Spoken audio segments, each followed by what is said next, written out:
백튜브입니다. 최근에 세교 신도시에 정신과가 크게 들어오면서 주민들이 반발을 하고 있어서 말이 많습니다. 여기에다 안민석 의원이 압박을 하고 부적절한 행동을 해서 더 논란이 되었습니다. 문제의 본질보다는 국회의원의 막말에 더 초점이 맞추어지고 있는 것 같습니다. 문제는 이 사안이 복잡하다 보니까 정확한 상황을 잘 모르는 분들이 많으신 것 같아서 간단하게 정리를 해보겠습니다. 일단 언론과 일반인에게는 세교 신도시에 대형 정신과 병원이 들어오게 되자 지역 주민들이 반발을 하는 것으로 알려져 있습니다. 그리고 안민석 의원이 인기몰이를 위해 이 지역 주민들의 말을 듣고 아무런 근거 없이 정신과 병원을 못 열게 하는 것처럼 보입니다. 일종의 님비고 지역 이기주의죠. 물론 이것도 완전히 틀린 견해는 아닌데 너무 한쪽 방향만 보고 있는 것 같습니다. 실제 사안은 훨씬 더 복잡합니다. 일단 이 정신과 병원이 허가가 안 난 것인가 하면 그렇지는 않습니다. 정상적으로 허가가 났던 병원입니다. 그럼 뭐가 문제냐? 이 병원은 법적으로 정신과가 아닙니다. 개설자는 의왕시의 소아과를 운영하다 회원한 소아과 전문이고 정신과 원장님이 이모로 알려져 있습니다. 그러니까 지금 자꾸 나와서 병원 대표 자격으로 인터뷰하는 정신과 원장님은 설립자가 아니었습니다. 의사는 한 사람이 병원을 2개 만들면 불법인데 지금 대표처럼 나와서 이야기하는 정신과 원장님이 기존의 병원을 폐업하지 않았었습니다. 그래서 새 정신과 병원을 크게 만들면서 자기 이름으로 새 병원을 만들 수 없으니까 이모인 소아과 원장의 면허를 빌려서 병원을 만든 것이 아닌가 하는 의혹이 있던 상태였습니다. 그러니까 이 병원은 정신과 병원이 아니라 일반 병원으로 허가가 나 있었던 것입니다. 진료 과목은 소아청소년과, 내과,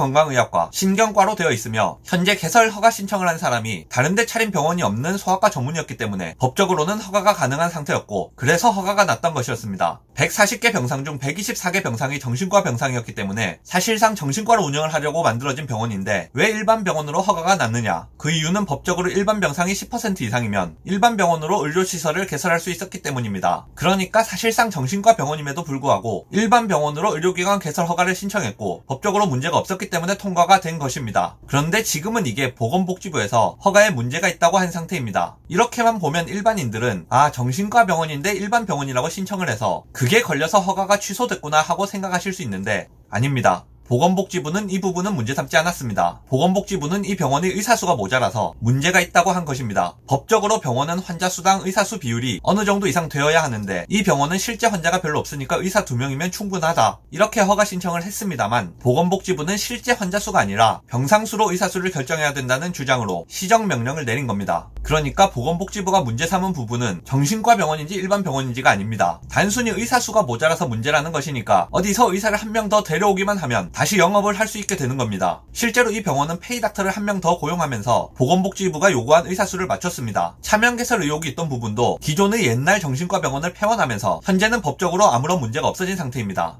영상 요약하겠습니다. 세교 신도시의 정신과 병원 문제는 법의 허점을 이용해 사실상 정신과 병원인 의료기관을 일반 병원으로 허가받으면서 주민들이 반발을 해 발생한 문제입니다. 의사수 문제와 차명 개설 의혹이 있기는 했습니다만 현재는 문제가 해결되어 법적으로는 문제가 없어진 상태입니다. 현재는 법적으로 문제가 없어진 합법적인 의료기관을 아무런 근거 없이 함부로 허가 취소할 수 있는가 하는 논란이 있는 상태입니다.